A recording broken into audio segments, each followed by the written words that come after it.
auditory abilities. Really, all of these are going on underneath, and then you see a really nice, charismatic leader. You see a sister that's amazing at public speaking, or you see a brother that's really wonderful at dealing with teams. But that's happening externally, right? That's outside of it. That's just a little percentage outside of what the deeper inner workings are that are going on. And so for me, development became like a fascination. Human development, adolescent development, and then leadership development, and then leadership psychology. And really, emotional intelligence is under a growing field called leadership psychology. Now, just to be honest, again, I don't know, has anybody done research in psychology, or has anybody with a psych degree or background? Anybody?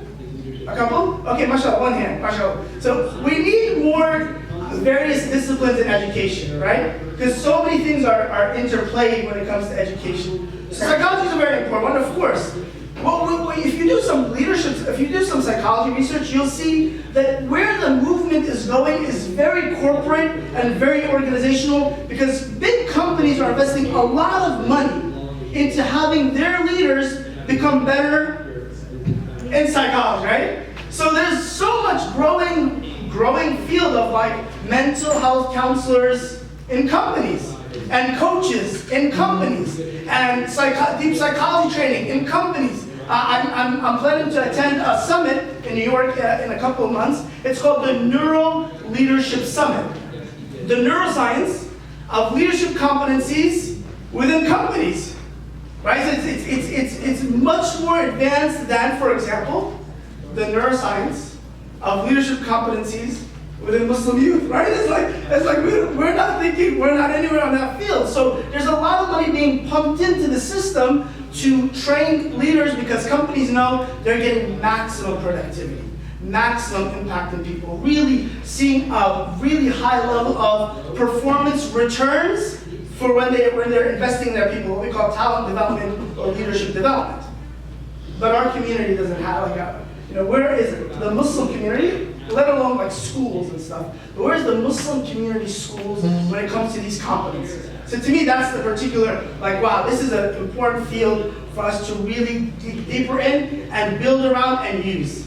So that's the general setting up, because to me, teaching our children to master themselves, lead themselves, is really one of the most amazing abilities, skills, that we can leave a magnificent impact on future generations, right?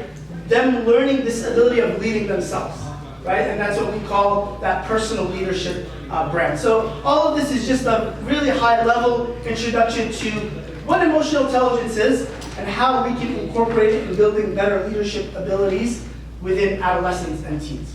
Before I move on, are there any questions?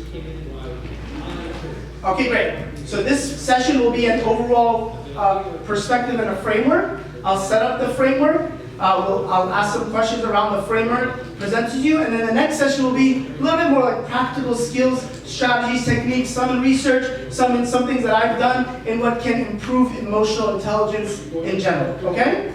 All right, wonderful. We don't have much time, so I'm sorry if I'm going a little bit faster. I'll try to slow it down towards the end. So, emotional intelligence. Let me give you guys a little bit of what we know about emotional intelligence today. So, first question, what are emotions before we're intelligent in them? What are emotions? Okay, raise your, I'm sorry, come on, class. Raise your hand. Yes, sister, go ahead. How you feel, sad, happy, scared. And okay, so how you feel, good. Are feelings and emotions the same thing? No. Okay, who says no, raise your hand. Who says yes? Feelings and emotions are the same thing. What are you talking about? Okay, good. See, our intelligence is a question. See, good, very good. Okay, all right. Anybody else? What does emotions mean? Emotions. What are emotions? Yes. I think emotion is the action of the feeling. It's the action of the feeling. Translation in English. You show your happiness. Okay. You're sad. You show your sadness. Okay, mashallah. I want to let you guys know something. I probably know this as educators or as a parent. Sometimes the simplest questions are the hardest answers, right? This is like I don't know why. When my young daughter may ask me, why is the sky blue? I don't really know, right? I just know that it's blue. So sometimes the simplest question is, yes, go ahead, sister. I don't know, maybe the feeling, start with feeling feeling, and after time, it becomes an emotion. So it starts with a feeling, and it ends with an emotion. Yeah, it takes time to stand as an emotion. To become an emotion. Okay. Yes, sister. I mean, emotion is. Wait, I'm sorry. I'm sorry. My apologies. I pointed to the sister here. I'll come to you right after. Go ahead, sister. Okay, I'm thinking it as the state of being Okay. at a particular time, Okay. Oh my God. depending on the environment that you're exposed to. Okay. Very nice. Okay. I like that answer. It's a good answer. Yes. Actually, emotion reflects your behavior, reflect your emotion. Behaviors reflect your emotion. What you're thinking right now. Okay. Or feelings, nobody knows what you feel right now. Okay. So you think that feelings are deep within you and emotions are Yeah. the behavior. Yeah. What you see outside of the surface, above the surface. Yeah. Okay, it's interesting. Last one, right here. Yes. Sorry, because of the time. Yes. Something internal that affects your heart or comes from your heart. Something internal that comes from your heart. So are all emotions tied to the heart? The medical, biological people will attack you. I'm a bio major, by the way. I used to be in the medical field for a while. So, strict biologists or people of medicine, they're like, oh my God, sister, what are you talking? The heart just pumps out blood, right?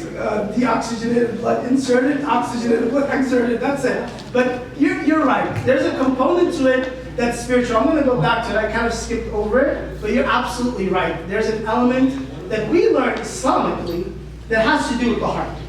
Western psychology will never talk about something called the heart. But the divine knowledge speaks about something called the qalb. I'm going to refer to that in a second. But close. Okay, very last one. Very last.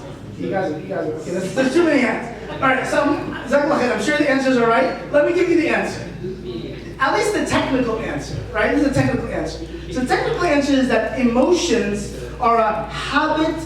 It's a conscious experience characterized by an intense mental activity. Why did they put the mental activity there? Yes? Because the feelings start with our brain. Okay, of course. So if you're From gonna the heart, then it reflects on technically, all feelings have to do with the brain's capacity of interpreting it, right? The feelings do not just happen. They're neurotransmitters and hormones that create an intense experience, right? So from a technical perspective, that's what emotions are. Emotions are the process of perceiving a stimulus, a mental activity that occurs, and then an experience that happens, right? Yeah. Okay, that's the technical definition. Feelings, on the other hand, are kind of referred to as that emotional reaction to that perception, right? It's the emotional reaction, right? So the emotion is the process, if you will. the whole thing. Right. Right? And then the feelings are, okay, now what do we understand as the reaction to that? Right? We as humans, we label it. And we're going to talk about labeling a lot today. But you're just labeling the experience. That's what a feeling is. So happiness is a feeling. But the emotion is the whole process of interpreting a stimuli, the mental activities or cognitions that happen, and then the way your body experiences it, and then we say we're happy. Does that make sense? Is that kind of clear? So emotions are the technical process. The feelings is what we experience. Again, very technical term. So my question to you, by the way, a mood. I was supposed to add also what a mood. A mood is a temporary state of feeling. Right? So that's how you separate emotions, feelings, and moods. That's the kind of the three ways you separate them. Again, it's important when it comes to intelligence, understanding what these simple differentiations mean. Now, research done for the Yale Center on Emotional Intelligence, I highly recommend. Every educator familiarizes themselves with the Yale Center on Emotional Intelligence. They do immense amount of research just on emotional intelligence, particularly for schools. So they researched 45,000 adolescents, youth, on what the top 3 emotions they feel consistently are? Anybody know? Let's guess. Anger. So anger, okay. Anxious. Anxious, okay. Happiness, okay. Okay, mashallah, very optimistic sister, whoever that was. What are the top 3 is across the country, across America? The top 3 emotions. Depression, okay, good. Okay, the top three are 75% of the emotions that adolescents gave back were negative. 75% of the emotions that they experienced the most, the top 3 were negative. The top 3 in order though, the third is stressed. The second is bored. Yes. And the first is tired. Tired. Mental fatigue, emotional fatigue, being tired. Okay? Now how often, now they ask, okay, how often do you feel this way? At least the top one, or the top 3. They said that nearly 80% of the time they're feeling these 3 emotions. Now, they did this study on undergraduates at Yale in particular. So they asked them, hey guys, what's the top 3 emotions that you feel? Same thing. The top 3 answers were frustrated, overwhelmed, and stressed. They asked teachers in America. 45,000 teachers. What are the top 3 emotions you experience? You guys don't share them. You share them with your counselor or your therapist or whoever. It's important to have one. I'm not joking. Number one was frustrated. Number 2 was stressed. Number 3 was overwhelmed, tired, right? Tired. So what we see, by the way, they asked corporate leaders and workforce, the top 3, stressed, tired, and busy. Overwhelmed and busy. So what we see in America is that there's an emotion. We think, oh, it's just the kids, this generation, oh, these millennials, these Gen Z people, right? The emotional state of America is very, very similar from top to bottom. Because obviously there's, by the way, from a developmental perspective, of course, if parents are tired, overwhelmed, stressed, and worried, what are kids? Of course, 100%, right? They did not be parents, but the teachers are parents. The workforce is most likely parents, right? So it's a snapshot of adults in America. And so what you see is that what we find is that there's an immense impact of emotions on our behaviors, right? I'll go back to the slide very quickly. There is no way around emotions impacting your behaviors. Every single behavior requires an emotional process to occur. There is no such thing, we talk about making decisions without emotions. There's no such thing as decisions without emotions. There's no such thing as actions without emotions. They're always there every time. So the more we understand how to deal with these emotions, the more impactful we are. So the next slide is some of the research around emotional intelligence. Emotional intelligence has been shown to, and I haven't talked about it yet, but I'll frame what it is. But what is it shown for us to do? So it's really important in the 3 things that we do in here. Attention, memory, and learning, right? There is no learning without attention and memory, of course.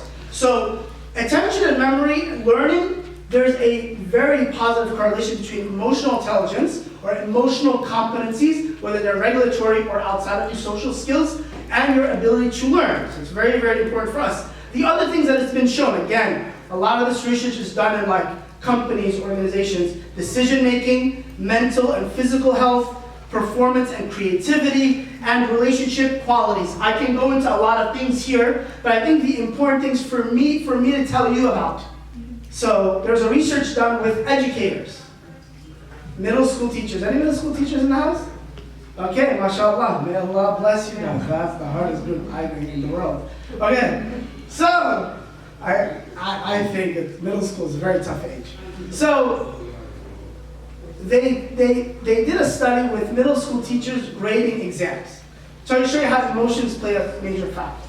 So they took several hundred educators, they put them in a room, and they had a group write down a really good day they experienced. Write down a little bit about a good day they experienced. They had a group write down a very bad day that they experienced. very, very bad day. Write about it, reflect on it. Then they had a control group. Then they asked them, and they gave all of them, I got several hundred educators, they gave all of them the same exact English, they're English teachers, the same exact English paper to grade. Okay? So the research saw that there was a 1 to 2 full grade difference in the results that came out as compared to the ones that had a negative emotional experience before the grading and the positive experience before the grading. Now, they asked all the educators, did you feel like you had any bias between your experience that you talked about, the bad day or the good day, and your grade? 90% said no bias. Of course, no, I was very non-judgmental. So, when my kids go to you, I have to make sure you're in a good mood, right? I need to make sure that you're in a good mood. Why? By the way, the research has been replicated in many fields. Judges give harsher sentences at the end of the day when they're tired than they do at the beginning of the day. Right? So, does emotions affect your decision making all the time? Every time. Every relationship, every behavior, it's affecting that, right? So, relationship qualities, right? There's a lot of things I can go into, but I don't have the time. So, what we're going to do is I'm going to jump right into the framework around what emotional intelligence does for teenagers. So, outside of that, then there's studies done just on teens. There's not a lot, unfortunately, but there's growing literature and research around what emotional intelligence training, development does in teens. So we find that the ability to perceive, utilize, understand, and manage emotions within oneself and others is improved upon. We find that, again, now leadership qualities, right? We find that their ability to lead success, to be successful in school, the workplace, and have overall life satisfaction. Longitudinal studies, they find that, hey, it's pretty good. There's some indication there that it does. Motivation, very important. Emotional intelligence we'll talk about. Decision making, reasoning, critical thinking, ability to adapt to response and challenges or change, to effectively problem solve, to understand and express their own feelings and the feelings of others, has shown to be improved. And last but not least, improved mental health, including the reduction of aggressive behavior, decreased levels of social stress, depression, and anxiety. All within the framework of what? Just building an emotional intelligence program or going through some kind of training around emotional intelligence. There's been really a lot of good results. And there's other results, like improved resilience, feelings of confidence, and so on. Less impulsive. So there's a lot that is really positively correlated between emotional intelligence and particularly being studied within adolescents, teens.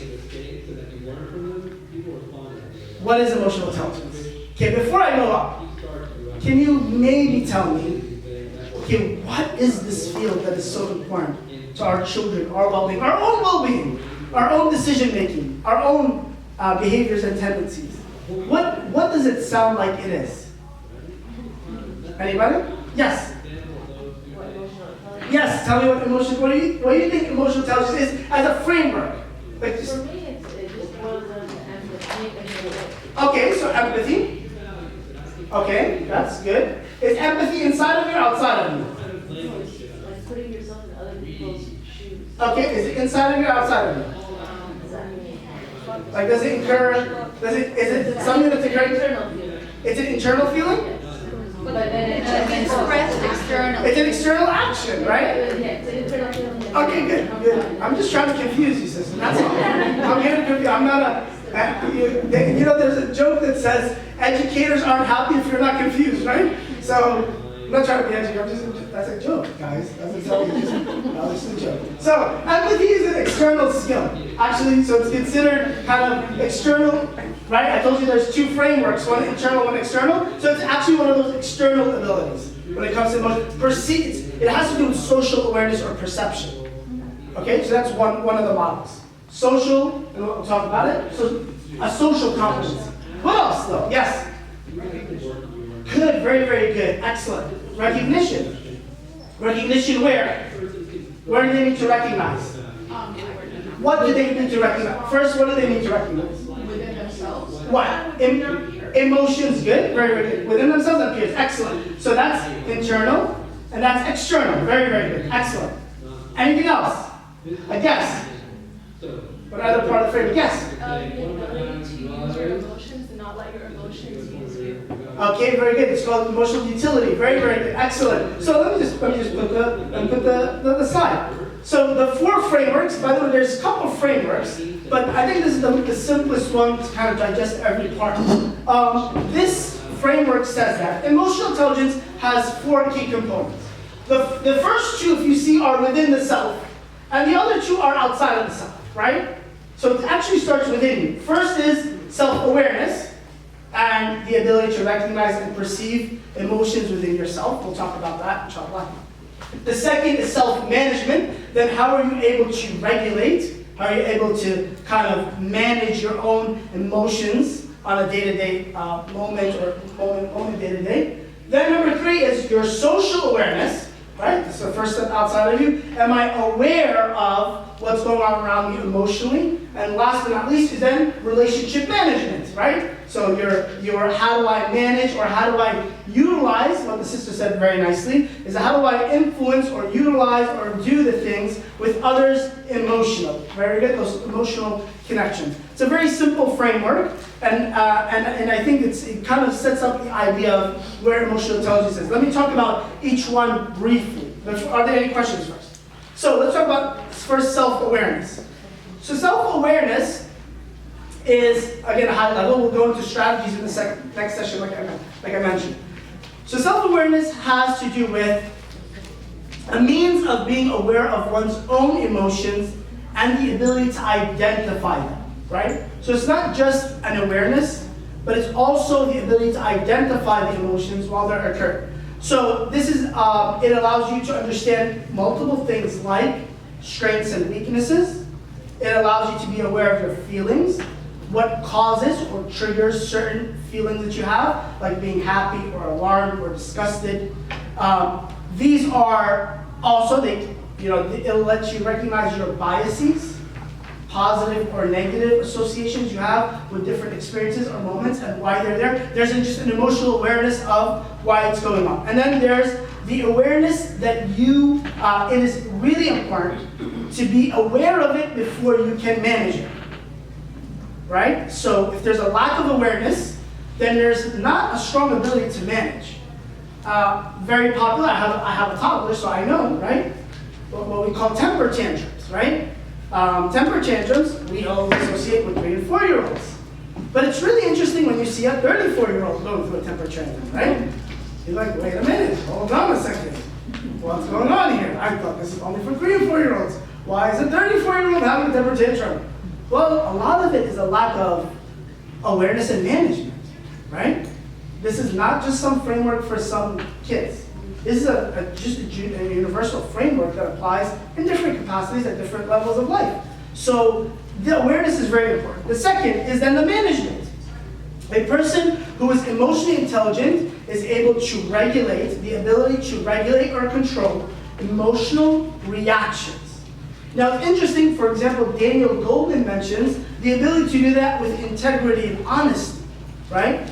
Not to quote unquote fake it until you make it, right? A lot of times, we learned about this I'm taking a class on self-regulation. That's really interesting right now, currently, like I'm in the class. So a lot of times, some research talks about the ability to adopt a script in your life. So every moment of your life, you walk into a script, and you're able to function really well in a script, within that script setting. And it has to do with what kind of personality do you have. Do you have a fixed personality? Is it malleable, et cetera, et cetera. So people can fake emotional experiences, right? Emotional reaction, emotional things, when there isn't there's no value or integrity there, right? So they're always playing victim to get attention, or they're always, giving you the honest face and they're being deceitful, or it's kind of, we call it insincerity, right? Like we kind of understand it, and people smell it very easily. But it's probably it has a lot to do with having a value-based system that this stems from. And actually, Daniel Goleman particularly works with companies a lot. He talks about the value system in self-regulation. And that's a very important concept that he focuses on as well.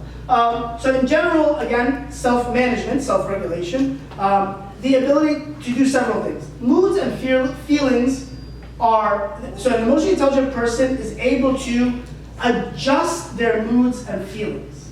They're able to adjust.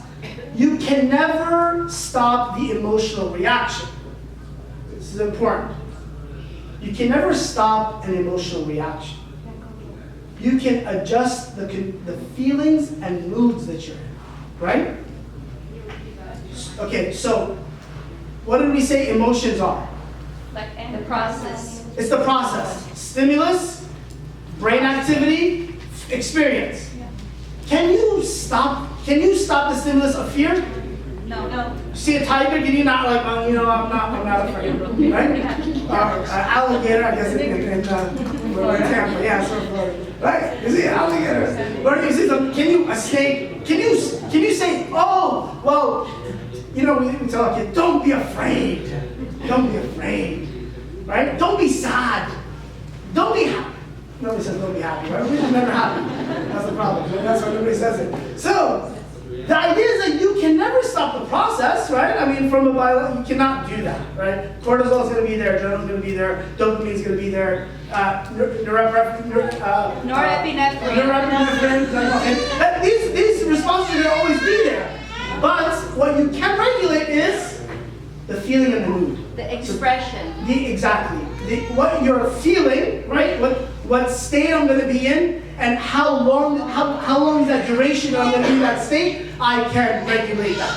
That's the important part here. And so that's a framework. Again, I'll move, inshallah, I have 10 minutes. The second part here is the third part, sorry. So we went social awareness, second, self-management. The third is, sorry. I made a mistake. Yeah. Self-awareness, self-management, social awareness. Right? Social awareness is what everybody kind of referred to very quickly, but it's very important. It's the ability to tell apart, to tell and be aware of emotions in others. This requires things like empathy, which we're going to focus on completely here. That's like one of the best skills when it comes to social awareness, which is empathy. And then, so empathy is very, very important. And you need attention. Your ability to be cognizant, conscious, or attentive. That's important here. We'll discuss that. And last but not least is relationship management. Relationship management talks about several things, including the ability to communicate in a clear and convincing way your expressions and your emotional expressions and the emotional expressions of others.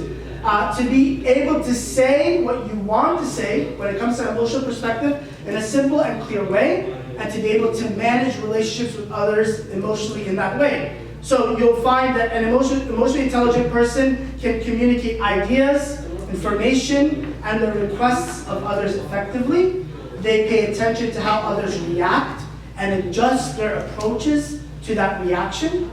They're able to pay attention to emotional response and be able to predict and plan accordingly to those responses. They could be words, nonverbals, and reactions, or the timing of reactions or behaviors that are appropriate. That is the essence of relationship management. Okay? Very, very theoretical framework I presented. I know a lot of theories. But again, inshallah, the idea is that how can we move from theory to practice, inshallah, and you cannot get that in this session. So I hope you can be here for the next session to get a little bit more on that. But I'd love to take some questions for the next couple of minutes. Yes, sister. It's not a question, it's just a fact of having awareness, understanding what awareness is. There was an article a few days ago on BBC talking about something called a decoy factor, which I'm sure some of you must have heard of. It's something as simple as if you want to go and buy French fries, and there's like a small size and a large size. Yeah. There is something that companies came up with called the medium size, and that's just there. It's actually, if you look at the price, like small could be $2.99, the large could be $3.99, but the medium one is $3.75. So it's like only like 15 cents more you will pay in order to get the large one. Yeah. The reason why it was put there, it wasn't put, it was put for a reason, because you will think, okay, I would just pay 15 cents more and I would get a larger one. And that is what, like, they understand how people think. I mean, initially it was only the 2 sizes, Yes. but because they want to make you make that decision, so it's basically swayed Yes. towards the large, so that you can buy the large one, and they put that decoy factor. In reality, in everything, I mean, I'm just gonna talk about like even Islamic things, like if you want our students, because our students are facing, this generation in general, facing a lot of problems, subhanAllah, with Allah, problem with the deen, problem with everything. Yes. So you're gonna have to be really, really smart in how you make them choose the right thing by coming up with things to make their decisions sway Yes. towards the right thing. Very good. Of course, exactly. Very excellent point. Most everything has been framed in some psychological framework, right?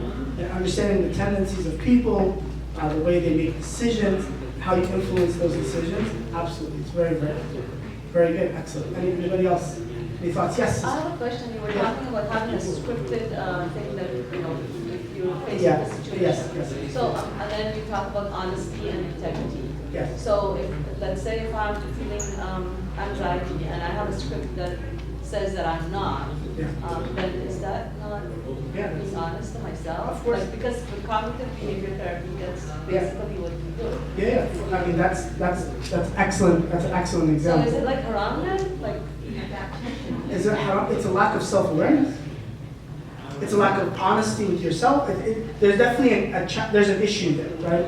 And there's coping mechanisms that are going on for them to be able to, kind of get out of that problem that they're really going through and getting help from others. But you're absolutely right. The scripts that I was talking about a little bit more in terms of like on the positive spectrum, like your personalities. If you're introverted, why are you extroverted in certain environments? If you're extroverted, why are you introverted in certain environments, right? So there's some malleability, there's different like theories behind personality. So that's on the positive end. But yes, in a negative perspective, it could be that. You're right. Yes, so I'll try to field it well. Yes. So on a positive perspective of like failing to like make it. Yes. For example, as teachers who go all sorts through the day. Yes. So if you convince yourself in 3 minutes that you can get through the day and you can perform well, although you are like dead. A shot. Yes. You can actually use that as a positive, like fundamental to help you like turn your ways around, turn your day around. I don't understand how it could be insincere because you're convincing your brain to kind of adjust the emotions that you were talking about. Yeah. To carry on. Yeah, I think, I apologize, I think that's confusing people. So that was a little bit more in terms of, so first, integrity is important so that, so the example I guess that maybe is best is that if somebody's really going through, they're really sad and depressed, but they're always giving the image of happiness. Now they're being honest with themselves. Now, it's from a regulatory perspective, we can agree like that's important. But the awareness and the honesty is very, very crucial part of self-awareness. That's what they're trying to talk about. Now, and I think when it comes from, I said Daniel Goleman mentioned that from like a business perspective, it's because people are salesmen, people that are in business, they tend to deceive or show a framework of like, oh, this is how we are emotionally, et cetera, but it's not because of a reason of integrity. So you talk about like coming from your values and stemming from what's important to you. And actually your values, if you examine them from that perspective, your values shape a lot of your emotional reactions to things. Because what is important to you affects how you respond to it. And how that makes you feel, how that makes you feel in general. And so that's what he was referring to. Does that make sense? Yeah. Yes. From the research, is there a prime time for when is the best time to teach emotional intelligence? Like for example, for languages, as educators, we know like under the age 7 is the best time to comprehend language. After 12 is Yeah. to go down. For emotional intelligence, I know we're talking about teen here, but Yeah. is a child at an elementary level better to start there, teen, or is adult? That's a great question. I have not come across anything in research Can I on say that. something? Can I add? Yes, go ahead. I used to work with a previous school with a Head Start actually, and you know Head Start is part of a government program, and it's the DCF program actually. So part of the research and part of the program they put is the social emotional. It should be every day talked about, and it should be on the curriculum. Yeah. So we have to go through that every day, daily with the children. Yeah. No, I know we expose them every day. Now, my question was more if they What's develop, the like, their impact? brain actually, Yeah. the impact is better when they're Yeah. a teen or a child, Yeah. because teen, But I know, if is they much start with them when they're Specific attributes throughout their life. For example, from 0 to 3, they're learning the social connection, Yeah. that trust connection. Yeah. From 6 and to 10, like, Yeah. was the social norm, so the social awareness quality. So this is a great question. I am not an expert in early childhood development or in child development and just in general human development. What I've seen though in terms of like emotional intelligence is that they've seen positive results with adults. So I think the number one thing that you've seen, and this is done mostly with adults, I should say that, right? This is at least the emotional intelligence framework, mostly with adults, but it's rolling out in different places. Again, Yale University is doing a lot of good work in this. But it really works well with adults. So I'm assuming it would be better within the scope or the framework within adolescents. By the way, the entire literature on adolescents and emotional intelligence training is very little. And I've done literally several papers on this, so it's very, very little. So I don't think there's an overall scope perspective. I would say though, I think just kind of the basic development is that the earlier that you get this incorporated, the better, right? It makes sense. I know that 50%, I'm not sure again how much psychology this is, I'm just kidding. My professor just gave me this stat yesterday or last week. 50% of mental disorders occur before the age of 14. 50% of all mental disorders in adults occur before the age of 14. So there's usually, the younger you do this, the better, but I'm not sure that there's research on that, but that's a great question. Yes? I'll take 2 more questions. Is anyone familiar with Eric Erickson? Is he the one that talks about trust versus mistrust from work like to I'm not 6 sure. months? And nobody psychology. Anyway, but I think it's from newborn that if a child is hungry and you don't respond, they're gonna come up with different. Oh, there's an important emotional development at a young age. Ignoring Yes. a child, a newborn, that child is gonna grow up totally different. Yes, yeah, that's 100%. So I think it starts from birth, Most likely. Most likely, yes. Last one. Yes. Like, I think like there are people who are naturally more emotionally Yes, yes. others, right? Yes, so there's a variety. it's And on those different scopes too. yes, it's a bell curve, right? It's on a bell curve. Some have a natural leaning, some don't, but it can be taught and learned absolutely and improved with anybody. Yes, but you're absolutely. All right, Jazakallah khair everybody, barakallah feekum. Our second session is going to be at, I think it's 3, it's in the program, I think it's at 3:30? 2:40, everybody. So I guess we should start. I guess I was waiting for a signal, but I should have waited for a signal. Bismillah, alhamdulillah, wa salatu wassalamu ala rasulillah. Of course, we begin as we do, and it's a very blessed gathering. We should always begin by praising Allah, our Creator and our Sustainer, testifying to His oneness and His greatness, and testifying to the Prophet of His most beloved Muhammad sallallahu alaihi wasallam. Again, jazakallah khair everybody for it's a long day. I'm sure it's a grueling day. It feels like a school day, except you're on the other side of the classroom. So we ask Allah to accept from all of you and to allow this to be a means of benefit for, I know that the year is about to start and there's probably a lot of excitement just for the first 2 days, and then it'll fade away and it's like, oh, back to the school grind. But we ask Allah that this day help us be more equipped to handle some of our challenges and issues for our community. So this is session 2 of the emotional intelligence, creating leadership qualities in adolescents or young people and youth. I hope, inshallah, that the first session was beneficial. I know there's probably some new people here. I'm going to give a quick snapshot of what we went over. And I got some recommendations to simplify some of the concepts and terms, and I think I'll be able to do that as we dive into each of these components of emotional intelligence a little bit more. So at a high level, we discussed the importance of the relationship between our emotions, our emotional states, and the impact it has on our personal well-being and our relationship quality and how we interact with others. We talked a little bit about some of the benefits, particularly for adolescents, that this concept of emotional intelligence has on their performance, whether improvements in school, in life satisfaction, on mental health, their improvements on decision making, motivation. We talked about how it improves their ability to understand and empathize with others, have definitely a sense of impulse control. So we mentioned some of the research around emotional intelligence and its impact. Then we pretty much set up what the framework is for emotional intelligence. Now I'll go over it again. It's a 4-model framework. There is a 5-model framework out there as well. But it kind of sets up the model for in terms of how to train or teach around emotional intelligence. It kind of sets up the framework. So the first step of the model, or the first component, is self-awareness. Can somebody briefly tell me what self-awareness is or was, as we discussed in the first session? Self-awareness.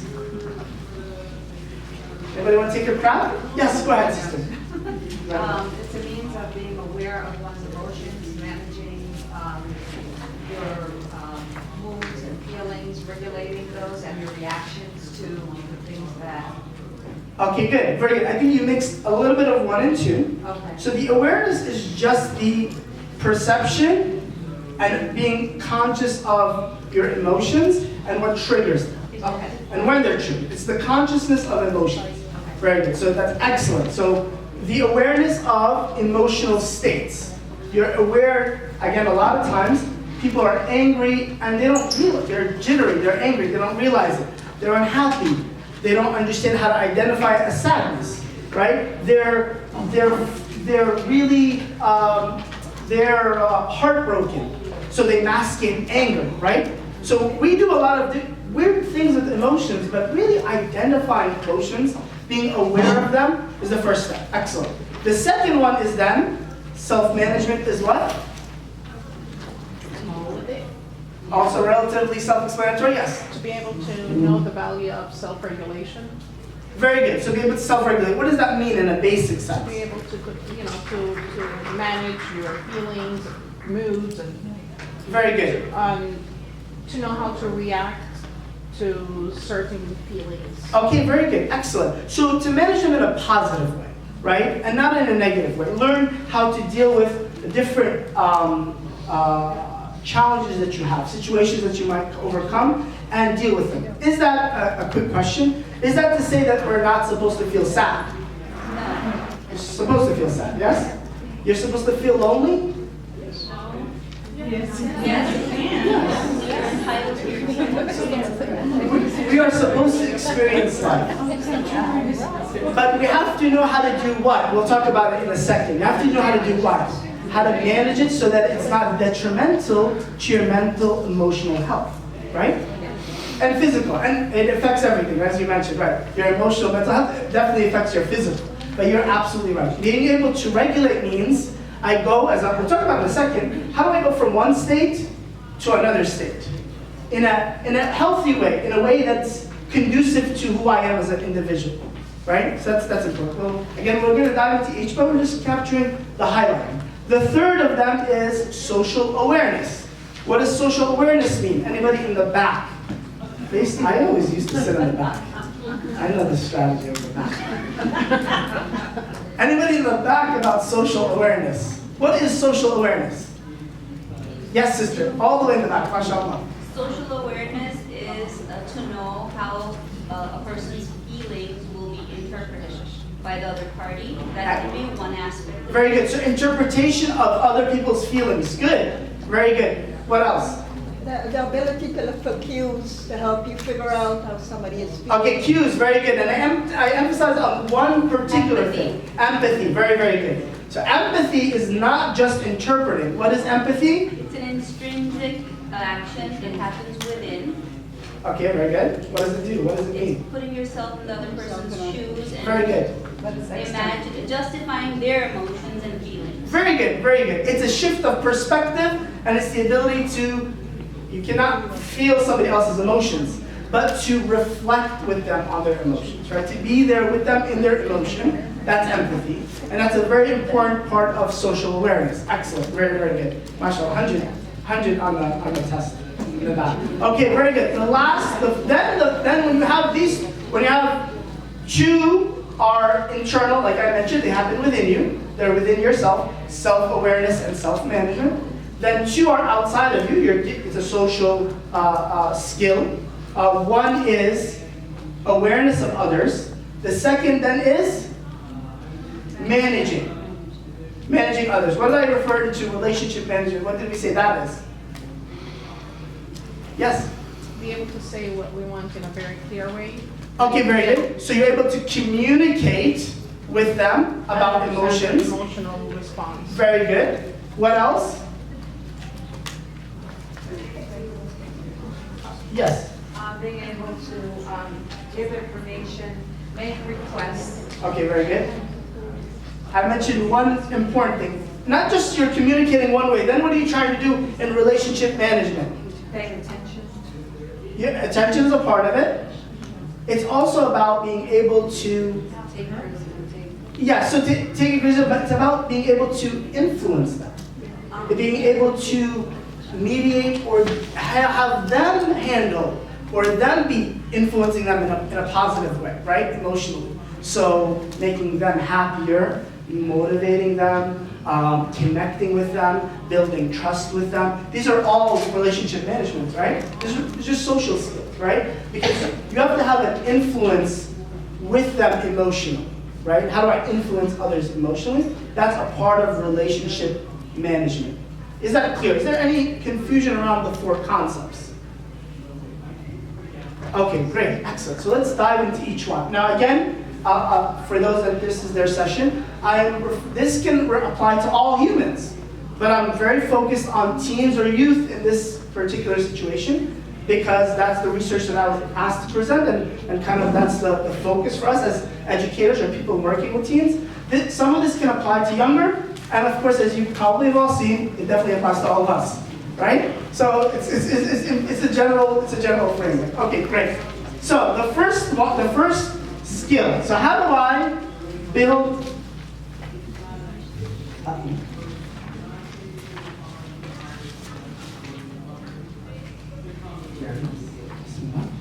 Okay, very good. First is self-awareness.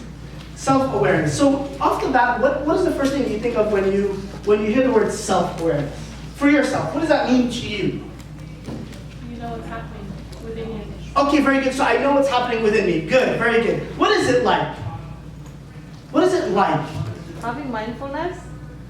So mindfulness is a part of it. I'm going to speak about mindfulness, but it's a little bit more. It's a little bit more than that. What is it really? It's an assessment. It's a personal assessment. Being able to personally assess your emotional state. Like, where am I? Why am I here? Right? So the first thing they say is it's a self-assessment. It can be defined as having the ability to recognize one's emotions, for sure, but then one's competencies, strengths, weaknesses, values, motivations, and understanding what impact they have on me. Now, mindfulness is a practice that can get you to get there, right? But just the assessment, just being able to sit down and understand your drivers, your values, your emotions, because again, I mentioned before, I showed on the slide before, they're all interlinked, right? What's important to you is making you frustrated, you don't realize it, right? What's driving you is making you feel anxious, you're not realizing it. So it's this self-assessment that's super important. And it comes from various ways, obviously reflection and different things I could talk about, but the first of them is to reflect on emotion. So the habit or the ability to reflect on emotion. Now again, this is an important concept when you're dealing with youngsters, that they don't spend enough time reflecting on emotion. And as usually as parents or as educators, we don't have time for the emotion stuff, right? It's like, you're a bad kid, just be quiet. You need to go to detention. Just go to principal office, get out of my classroom. But there's a geyser that's about to explode. It's exploding in front of you. But why is it exploding? So it's first reflecting on emotions. That requires, and just some of the things, right, so that we'll talk about. So when you reflect on when somebody sends you an email, this is like an adult example so you understand. When somebody sends you an email and they're just kind of calling you out, do you reflect on, oh wow, that really irked me. And you know actually what happens to us? You're thinking about that email 3 hours later. You didn't realize that you were just yelling at your kids because you were angry about the email. Like I just went off on my kids. But really it was just like a really annoying email that irked me. If you just take a moment to reflect on the emotion, it's just reflection. A moment where if somebody cuts you off or a friend comes to you and they're crying about something. So reflection of emotion actually means to experience the emotion, like actually be there. And that's very difficult for children. So how do you train this for adolescents? How do you train this for youngsters? Again, I'm trying to make this practical now. This is one example on reflection of emotion. How do we practice this with adolescents? Not here at lecture. You guys are all smarter than me. I mean, as simple as, take a deep breath and, Okay, very good. I'm going to talk about breathing in a second. Good. The calmness is very important. Very good. Reestablishing neutrality or calmness. Very good. But how do you get them to reflect? Asking them questions. Very good. Very good. What kind of questions? Open-ended. Very good. Open-ended, specific questions. How do you feel? What makes you feel? Yeah, so, everybody gets asked, hey, how you doing? Right? It's an open-ended question. Usually, what do you say? The answer is, Alhamdulillah. Right?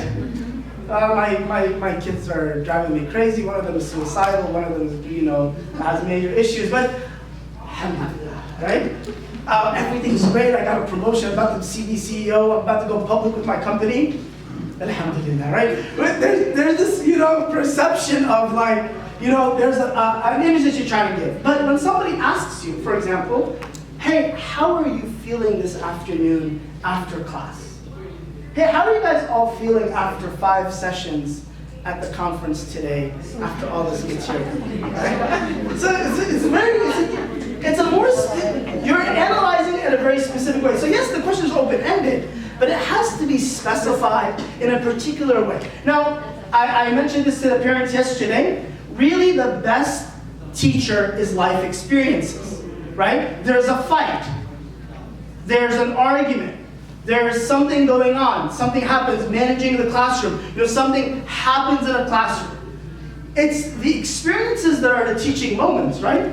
You guys know it's not the textbooks, right? Okay, good. That's good. It's good to know. So the best textbooks in the world don't teach the life experiences. So being able to stop, pause, and have the ability to reflect with them is very, very important. Now, of course, as parents, like I mentioned, right? We do this probably the shortest fuses with our kids because we don't have the time. I don't have the time, right? I don't have the time to deal with this now. I don't have the time to talk to you. I don't have the time to, but really, most of our life is these moments of just sitting in an experience and having youngsters reflect in it. And that's, again, super important for adolescents. So the skills here that I'll refer to, let me give you some of the tangible skills in training that are used. So first, you teach them how to, here it is. Okay, so you introduce the ideas that feelings matter. Number 1, feelings are important. By the way, again, I know that Yale uses these in school, so they give a lot of examples. So classrooms where teachers spend time, and again, I'm not judging curriculums, I'm just talking about this is so important. Just like they need to go to lunch and go outside for a physical activity, them understanding how to manage their emotional states is just as powerful a learning tool needed for them to have in their life, right? It's probably even more important.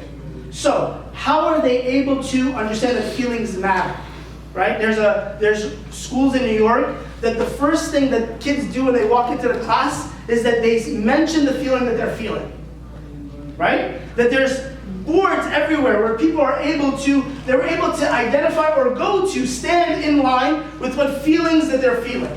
Feelings are important. Feelings matter. Feelings are valuable. You don't shun them. You don't sweep them under the rug, right? So that's important. Number 2, you discuss, and here, we're generating some things. You're discussing real situations where the feelings are taken into the account, right? Experiences are one of them, but a fight, an argument, a child is acting out, right? Let's just take that as a simple example.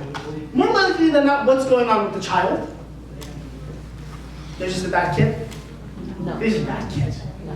What's going on? Something. There's something going on. Yeah, how am I as an educator supposed to find out what that something is? I have a class to control. I'm doing a million things. What am I supposed to do? I'm sorry? In the middle of class, class, we're gonna put the signs, guys. Okay, forget about photosynthesis for a second. We're gonna talk about the emotional synthesis in Abdullah. All right? Okay, very good. So there are times where you, as a teacher, and again, I'm not training you guys as teachers, but there are times where you have to be able to manage or have the individual reflect directly with them on what's going on. So it could be, hey everybody, guys, read this paragraph to yourselves, and you handle it with the child, right? Some of the techniques. It's the end of class, I need to speak to you after, right? It's not shaming, guilting, that does nothing, right? For our kids or for our students, right? That's not the direction. So it's important to have, again, what was the main take home here? Feelings are important. Feelings matter. That's step number 1. Under this also, the second step, and I'll go to it here, is understanding where I am at certain moments. So then, again, the awareness, we're talking about awareness, right? So feelings are important. But then I have to identify where I am. Where am I on the scale? So this is a scale metric that people, researchers use. They try to use these. Again, this is just for educational purposes, right? You're not going to sit there and plot. But if you were to, for 1 second, plot yourself right now. Where are you? So the x-axis is energy. The y-axis is pleasantness. Of course, I'm colorblind. But yellow, right? That's yellow, right? Yellow is I'm feeling very excited, and I'm in a state where I'm really joyous. Okay? What is blue? Give me. What does it mean? Give me. Generally, you're very mellow, right? So energy is very low, and you're sad. Yeah, So again, we think of sadness as bad, but sadness is reflective. You get upset through evolutionary kind of studies, right? From evolutionary psychology. Sadness is so important for you to be able to sit, reflect, have moments where you're just calm, even if you're crying, even if you're upset. That's very important. The Prophet would cry so much. Umar would cry so much. Abu Bakr would cry so much. Our husbands cry never much. Right? So then, why is that? Why is that there? There are social components that have to do with it, but really self-awareness is just the first part, right? I gotta be able to admit, hey, just in a sad state right now. I want to give you guys, so it's the same grid, but all the words that can be used, right? So all the words that are used for emotion, we think of emotions as like 5 words, right? But there are so many different words for the different phases of where you are. And subhanAllah, the language is the second, so far we've talked about reflecting on emotions. The second is being able to identify emotions. So, some of the strategies that they do, okay, so first, naming them. Right? SubhanAllah, you only learn this when you have kids. I have 2 kids, so I reflect. So, Maryam tells me, Baba, my stomach hurts. I'm feeling pain. Does she feel pain? Actually, what is she feeling? She's about to do something? Yeah, she's anxious. Very, very good. She doesn't have the vocabulary yet to say, I'm feeling anxious. So your son will tell you they're feeling pain. You'd be like, what's wrong with you? Go drink some water. Like, wait, hold on, no. She's not feeling pain. They're anxious. So being able to identify is super important. So in the yellow, what we talked about, the highest is ecstatic. Then there's elated, excited, thrilled, blissful. On the opposite end, I'm just giving the extremes, but you guys can look at them. There's disgusted, pessimistic, alienated, despondent, despair. See how many different words there are just for emotions? Now, we never took a class on emotions, right? As a matter of fact, emotions were not important for most of our life. So we don't even know how to identify a lot of times where we're at. So what strategy that they do with kids is that they show them pictures and they have them identify. They show them movie clips. I'm talking about adolescents, right? We're talking about adolescents. You show them movie clips, have them identify. Give them images, have them identify, right? Give them the ability to match what a feeling is to what the word is. Again, different things for them to identify emotions. Again, this is all under the concept of self-awareness, right? You cannot manage something that you're not aware of, right? So that's very, very, very important. A little bit of the grid here. So, any questions? Understanding the difference between anger and disappointment. There's a big difference. We mask them the same way, right? Yeah. There's a difference. Understanding the difference between elated and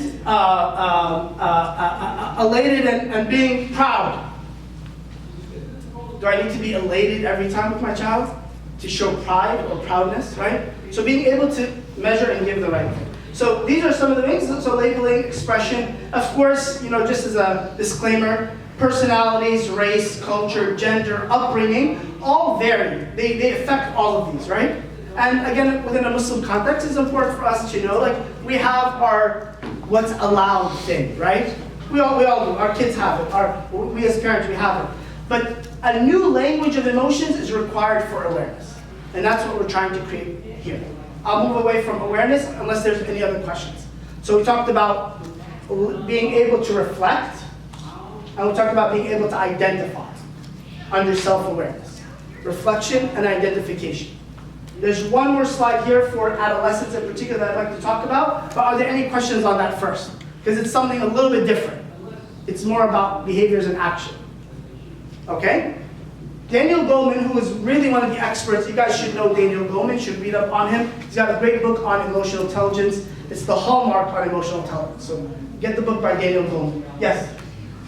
So I know some children have a natural inclination to be more anxious, be more Yes. gloomy and Yes. heavy and so forth. Yes. You're saying that it's very important for them to internalize and understand those feelings that they're having.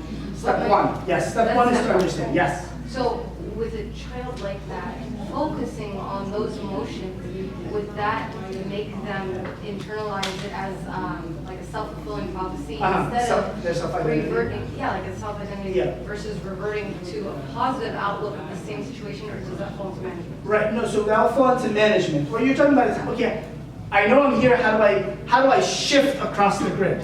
Right.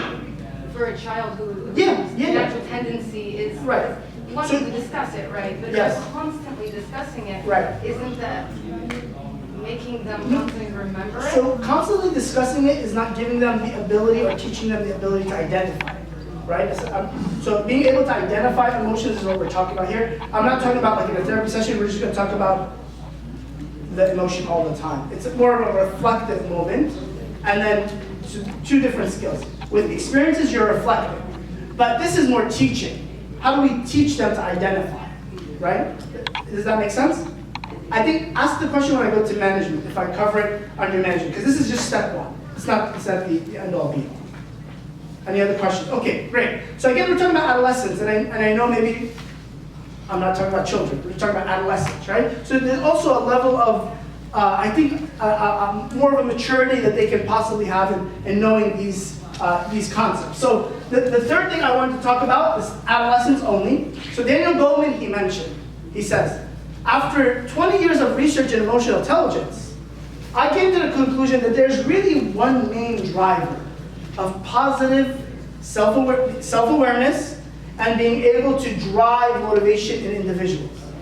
And he says, this is his words, that people who are able to find a zone where they're living their life between their passions, their strengths, and things that they value and add value to them, they are able to find immense emotional health and productivity and motivation.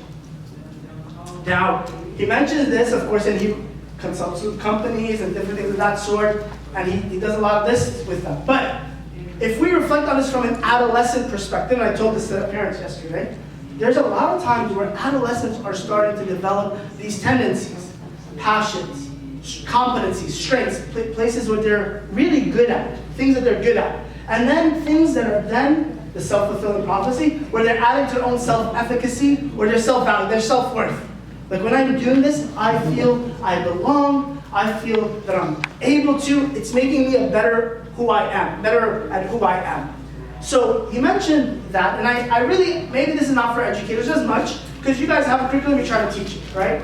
But for a parent, or for an after-school teacher, or for a coach, or for a mentor, or for a community, somebody that's working with adolescents, finding this within them is super important.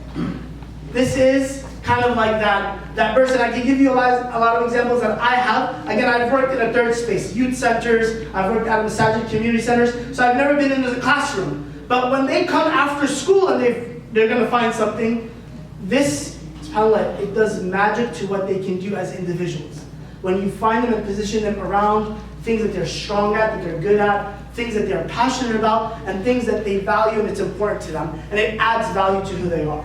And I can give a lot of examples. Yes? Actually, there is a movement called neurodiversity within the classroom that has that exact perspective of utilizing the students' positive attributes to contributing to the classroom as a whole. So they are bringing it into the classroom. SubhanAllah, that's amazing. What is it called again? It's called neurodiversity within the classroom. Neurodiversity within a classroom. That's amazing. I'm sure there's books, literature, stuff on that. You guys should write down that concept. I definitely learned it, and I will use it. Neurodiversity. So the concept again is focusing. It's also strength-based education is a big thing now. But I know a lot of times like it doesn't work out for our Islamic school's curriculum and dean of education, right? So that's okay. You just understand the concept and how effective it can be wherever you can apply it, particularly with adolescents. Okay? All right. Yes? But why are you saying it can't apply to the Islamic studies? So it could. Okay, I didn't say it cannot. I love the Islamic school education and curriculum and all this stuff. It's just how do you incorporate it in? Because this really requires a lot more hands-on, activity-based, experimentation, being able to volunteer and do things, like go out into the world and do different things, like speak, like organize, like budget, like finance, like deal with, like plan, like analyze, right? So it requires a lot of experiential learning. And usually the classroom is not focused on experiential learning. Yes. And we need to move there. Right? If you guys study psychology, you're like, oh my God, I don't know what these teachers are doing. There's always a gap between where we're supposed to be and where we're at. So we're just trying to, again, bridge that gap, right? And that's all as best as possible. Okay, so let me move into the second part. What's the second component of emotional intelligence? Self-management. Self-management. Very good. Okay, so everybody's tired of it. So let's self-manage a little bit. How can we self-manage our tiredness? We could stand. We could stand up for a while. Okay, good. So if you want to stand up and you feel that'll help you, stand up. How else can you self-manage from being tired to a little bit more woeful? You can make coffee. You can use artificial inorganic substances. Or it's an organic substance, but it's okay. That's good. What else? You can sit up. Just sitting up is good. Yes. You know one of the fastest ways? Rapidly breathe. So everybody very quickly, just take rapid breath. Ready, set, go. Don't pass right now. Very good. So, very good. What did you tell your body? You tell your body, oh my God. I gotta breathe. And actually nothing's going on, but it got more wakeful, right? So different ways to self. What are we doing? Self-managing. By the way, the coffee situation, unfortunately, most of the time this is advice, right? Most of the time we manage emotions through some kind of other substance, right? Yeah. So all addictions, cocaine addiction, heroin addiction, LSD, all addictions are emotional behavioral problem, emotional cognitive problem, right? Any addiction. And by the way, because what you're trying to do is you're feeling sleepy, so you're just stimulating, or you're feeling sad, you just grab the ice cream and you're eating, or you're feeling down, and we're just coping. Particularly, it's a Band-Aid, quick fixes. I'm feeling pain, I'm popping sorry for the doctors, right? This is like, just take I can't feel this way anymore, just take it quickly. So what happens is that we get used to what? Never sitting in emotion. America consumes 75% of the world's prescription drugs. Did you guys know that? That's true. Okay, the overwhelming majority of prescription drugs in the world are obviously consumed in America. So that's why we have a healthcare epidemic, right? I mean, there's a lot of reasons why. But one of them is that what we learn is that people do not want to sit in their emotions much, right? Because there's no, how do you manage? One of the best protective factors of managing emotion is religious practices, actually, right? And as Muslims, it's obviously part of the fact. So let's get into it. Okay, how do I regulate emotion? Regulating emotion really is it's a discipline, if you will. You could call it a discipline. It's the ability to control or redirect emotions and adapt to changing circumstances to move them in a positive direction, right? We're always trying to move them towards a positive direction, right? So one of the ways, and there's a lot of ways that I could discuss here, but one of the ways particularly is with youngsters, I'm sifting through this so I can get to the important parts, is that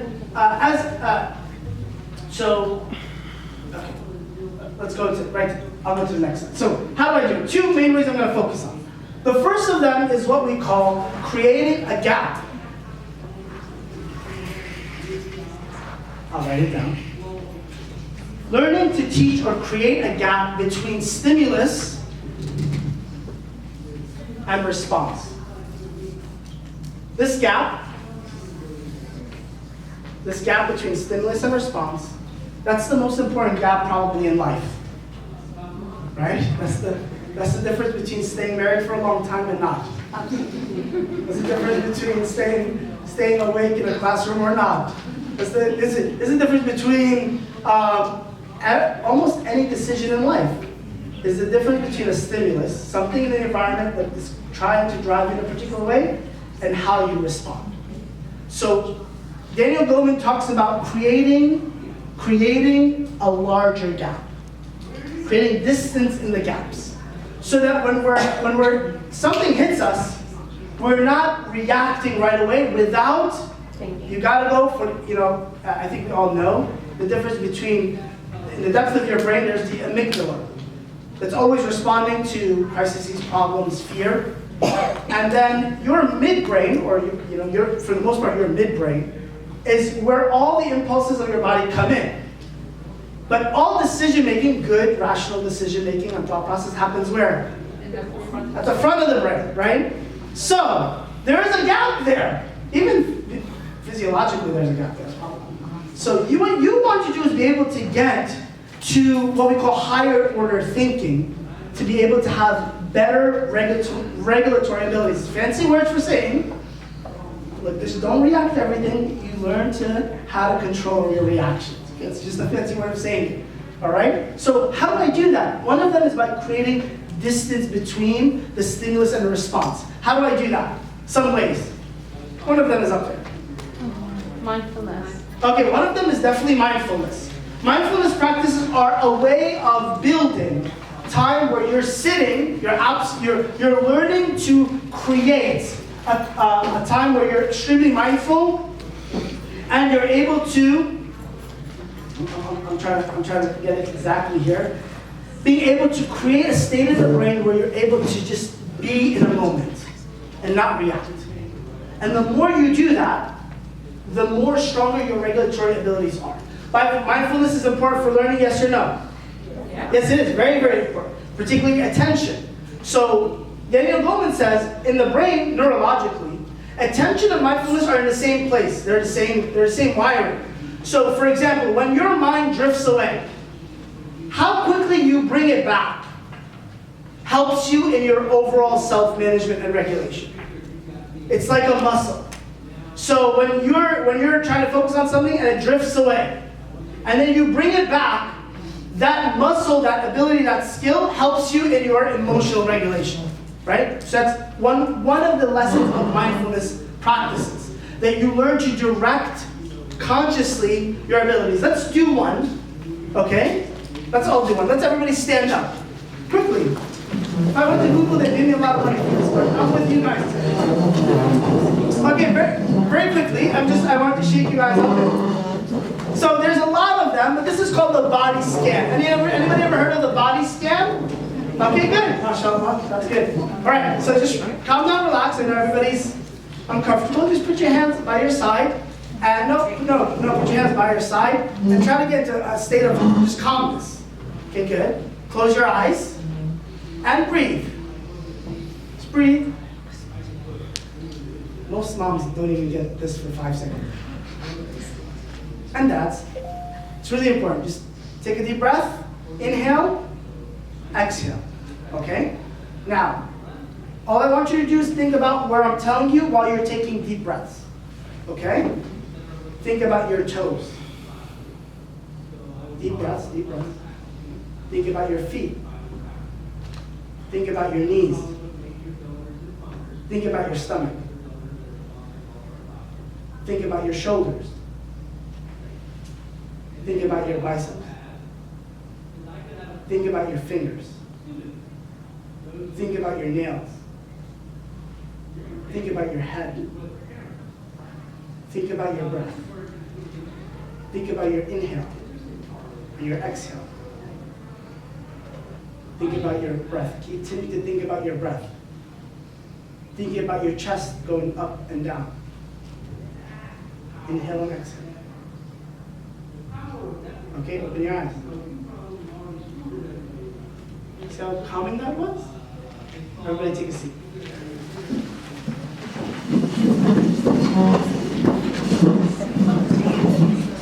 Taking moments where you're able to just step out of everything is extremely important. By the way, there's a lot of different kinds of mindfulness practices. Some are called love and kindness. Some are called, like we just talked about, concentrated focus. Some are called, I mean, if you think about it, all of these various, there's a bunch of them, they're all really incorporated in one thing that we're supposed to do, and do this all the time. This is salah. Right? So salah is, to me, an extremely important mindful practice. But usually we don't go in with the mindful state of consciousness into it. And that's why we don't get the rewards. By the way, the Prophet ﷺ told us one of the first things my ummah will lose is their khushu' and salah. Right? It's one of the first things. Because all of a sudden life is happening, but I don't take time to just slow down. Again, mindfulness practices has been linked to the ability to control emotions. I want to give you a quick example. I'm not making I'm not giving tafsir or anything. But the Prophet ﷺ, for about 3 to 4 years before he became a prophet, he would go to somewhere and just sit and breathe. Anybody know? Where that place is? Cave Hira on Jabal Nur. Now it's called Jabal Nur, right? Yes. So the Prophet ﷺ would go up there and be there for days, weeks, and months. Is he reading anything? Is he reciting anything? No. Is he talking to anybody? No. Okay. One of the scholars, they mentioned the Prophet ﷺ learned to go breathe on the mountain. And I was just like, whoa. God. It's like, God, you're talking to me. So the Prophet went and learned to sit on a mountain by himself and just breathe so that he can, because I don't think any other human would need to be more in control of who they were for the rest of their life. Right? Like, I mean, the next 23 years would be the most difficult years ever. So, the Prophet learned the ability, just through breathing, about how to, this Sheikh also mentioned the importance of breathing in Salah and how that plays a tremendous impact on your Salah, etc., etc. So there's a lot we're missing, right? Alhamdulillah. But Allah's infused everything in there, right? It's in there. We just have to kind of pick around and find it and pull it out. So that's one of the amazing gems. The second one, so with kids, what do? They teach younger kids, some of the examples I know from younger kids, is that they teach them to sit with a ball on their chest or something on their chest and just have them watch their breath. They teach youngsters to take time, like literally adolescents, they're just so stimulated, we're very overly stimulated, like take some time where you're just destimulated, you're detoxing from all the stimulation. And again, that's one of the practices of emotional intelligence that has played a profound role. Mindfulness in corporate training now is like hot money, all right? If you want to become a practitioner of mindfulness practice, they will pay you a lot of money to have a room stand up and learn to breathe and think about different parts of their body. Sounds funny, but I'm being really honest. Okay, so mindfulness practice, stimulation response, mindfulness practice. Let me see if I missed any points here I wanted to discuss. Yes, okay, any questions on this before I move on? Okay, the third part, I'm sorry, we have 5 minutes. Okay, the next one is social awareness. And again, this is pretty straight up. And obviously social awareness is first the ability to understand and be aware of other people's emotions. So I'll give you 2 books, or at least kind of 2 references to this that are very important. The first of them is Paul Ekman, and he's done a lot of work and research around the ability to recognize emotions in nonverbals, right? So what they literally do to adolescents is that they'll click through slides. Can you identify this emotion? Can you identify this emotion? Watch a movie, like I mentioned. They'll do different things where they're able to identify emotions in other people. So he's done extensive amount of work across cultures and like facial recognition and how do we express sadness? How do we express happiness? And there's like 3 or 4, I don't know them off the top of my head, but there's like 4 or 5 that are absolutely universal in all languages and all cultures throughout history. One of them, the one I know, is disgust. It's universal. Some are not, by the way. Some are not. Happiness is on a big spectrum, right? How different cultures show happiness, like facially. But Paul Ekman has done a lot of work on nonverbals, facial recognition of emotions, innate, hidden emotions and how we show them, right? What does it mean when you're crossing your arms? What does it mean when you're standing with your legs wide, right? They all mean something.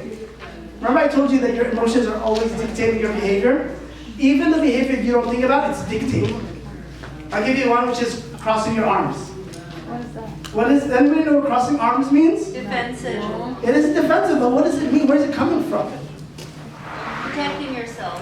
Yeah, but am I afraid? Yeah. Is it from fear? Yes. No, it's not from fear. So that's why by the way, I know people say that. People think when you do this, it's because you're afraid. Yeah. You could be afraid, but you're not afraid of the person in front of you. You know what you're afraid of? You're just afraid of something inside that you don't want to show. Right? So it could be something so simple. It could be, I'm sorry? It's an emotion, yeah. So I'll give you an example. It happens. I'll give you an example of me, for example. I got a shirt out of the closet. I ironed it. I just didn't. I don't think this is the best color. But you know what? I'm just gonna put it on. I'm in a rush. So I put on the shirt. I go and I speak in front of people, and I'm standing talking to somebody, and I go like this because I thought about mine. I thought about my shirt. Oh, you didn't think that decision was an emotional connection to how you're feeling this moment? It does. The next time you cross your arms, think about what you're thinking about. It is something you're afraid of within you, not from the other person across from you. Okay?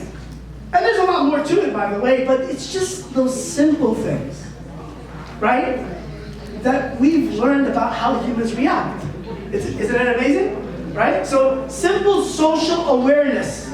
Social awareness. If somebody in front of you is talking to you and they're not looking you in the eyes, or a kid is, their hands in their pockets, right? Everything means something. Their hands are behind their back, their hands are in front of them, right? Their hands are crossed. Everything means something. But the more aware we are of these social cues, the more we do. By the way, we have a whole class with one of our instructors, Muhammad Hassan, on communication. He has 2 hours about non-verbal communication. Okay, this is not, I'm giving you this in 2 minutes. But literally you can study and go through all of this. Yes? Sorry. Is there a book for... Paul Ekman has a lot of books on them. So he has a book, a lot of them, but there's a good amount of books. There's some good stuff. I like more research-based stuff. There's some stuff that's just like, somebody thinking about a concept and they do it. But there's a lot of good research on it. Paul Ekman is the one I definitely know about. And that's really good. Yes, yes. I was just thinking that this would also vary from culture to culture. 100%, 100%. You're absolutely right. And he goes through the differences in that, right? What it means for you to bow, right? Or how you stand, or where you look, or what you look at, right? Different, for sure. But I think from an American culture, we've all adapted pretty much, and the Western world has a lot of influence on even our nonverbals now. So it's good to know. Okay, so social awareness. The second thing under social awareness I'll talk about, and I don't have time to do it, is empathy. And that's the one that we want to focus on. And this is also very, very difficult, but here's one strategy of empathy that I'll give. They teach adolescents to be able to, what we call reflective listening. Reflective listening is when I'm trying to reflect your emotions in what I'm saying. So, for example, you seem sad. Is it because of? Right? So when you're talking to somebody and you're trying to get, I'm trying to understand their emotion and why it's there, I'm going to first tell them. Remember we said you have to communicate. You seem like you're down. Are you tired from all of the Rami's talking? Or are you annoyed of all the Rami's talking? Right? So I'm trying to guess. Then they'd be like, you're going to work with them, but the idea is trying to reflect emotion in others through your responses or how you're listening to them. And that's one of the strategies in building empathy. There's a lot under building empathy, but that's one of the strategies that they teach in how to build empathy. So you build that culture, right? You build a culture. Hey, you seem excited. What's going on? Or, hey, you seem like you're down. Or, hey, you seem like you need a hug. You all right? So these kind of concepts are important. The last of them, and I hope that was beneficial, is relationship management, right? I'm sorry? I have 8 more minutes. Oh, it's not 3:30? Oh, did we started late? 3:40. 3:40, perfect. Okay, perfect. Kawas, perfect. So, relationship management. This is obviously where, is a question? About empathy. Fadal. I definitely subscribe to the idea of having empathy, especially for students and team members. Yes. But if you can have empathy with every single student or team member, it might be very taxing. Right? It's draining. Right. Yes. So I was just thinking of this thing, have preemptive empathy in a way. So if your students come from, they all might share certain pressure, like they don't belong outside in the community and stuff. And if you're a teacher, and you can make a similar case, or if you have employees, that you can start addressing that regularly. So kind of being preemptive and to get that 80-20 kind of yes, that's great. Instead of always having empathy. Of course, very good. Obviously, there's a lot of levels to empathy, teaching and training on empathy. But you're absolutely right. You can know going in. I came into the room very empathetic of the kids you guys deal with, right? I came in, I'm trying to put myself in those shoes. Okay, what would I need to listen to if I'm talking in front of 80 educators or 60 educators about what their biggest challenges are, right? That's a level of empathy. You know where a lot of empathy gets used now? In marketing training. Tons of empathy training happens in marketing training because the better they know the pain of the consumer, the better they design your ability to buy the product. They're not dumb guys, okay? We're not. Those commercials that you see, or those Facebook ads that you see, or those Instagram stories that you see, they're not just being done out of nowhere. There's a lot of design going into that, right? There's so much design. So again, understanding that this is always working around us, but it's different perspectives, right? There's empathy for a counselor, and there's empathy for a teacher. There's empathy for a CEO, right? And that's all obviously contextualized in particular ways. Great question. Yes, go ahead. You want to finish your point? Yeah, one more thing. Part of having empathy is not to judge, right? And when it comes to kids, I think we always kind of think like they have the same experience as us, or they're being exposed to the same life experience as we did, but they're still not. And even if they've seen things, they don't really perceive it the same way we do. So is that, do you think that's part of being better at empathy, recognizing that we're really two different levels? Yes, so that's a great point. There's a lot of levels to empathy. There's ability to understand perspective. There's a level of relevance. there's a lot of levels, as you mentioned, judgmental or non-judgmental, right? How do you turn that off? How do you turn that on? So there's a lot that I can discuss. And honestly, I'm not an expert on empathy. Hassan, again, in that communication course, he goes into empathy a lot. He has a lot of research on it. So you're absolutely right. It's an immense field, just studying empathy. I think to a certain extent, though, you don't want to create barriers. Yes, you're right. You're at a different age, you're a different socioeconomic background, your development was very different, but it doesn't mean that you cannot connect at an empathetic level, right? So I think having the growth mindset that empathy is something that can be cultivated. You can become more, every human can become more empathetic, right? It's just about learning and practicing it and doing it deliberately a lot, and then you become better at it. But yes, there's always limitations, and by the way, there's different levels to it, right? There really are. Like, as a parent, if there's a crisis, you have to be a lot more empathetic than we're driving on a road trip and they've been annoying for 5 hours, right? So there's also levels to when you do it and kind of depth to it. But you're absolutely right. We should all try to do a better job of it and understand the overall context of it. And there's a lot we can talk about there. I have 2 minutes. Right?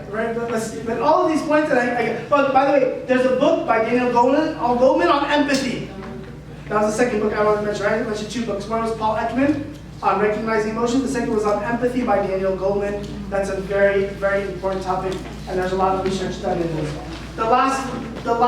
The last part here that I'm going to mention is relationship management, and this obviously from a leadership perspective, right? Influence, communication, conflict management, changing, building bonds, collaboration, cooperation, building teamwork and team capabilities. This is all relationship management, right? And again, this is what we really focus on a lot, is how do you build teams and things of that sort. So there's a lot that we could discuss here. I want to give you the practical ways that you can do this in a classroom.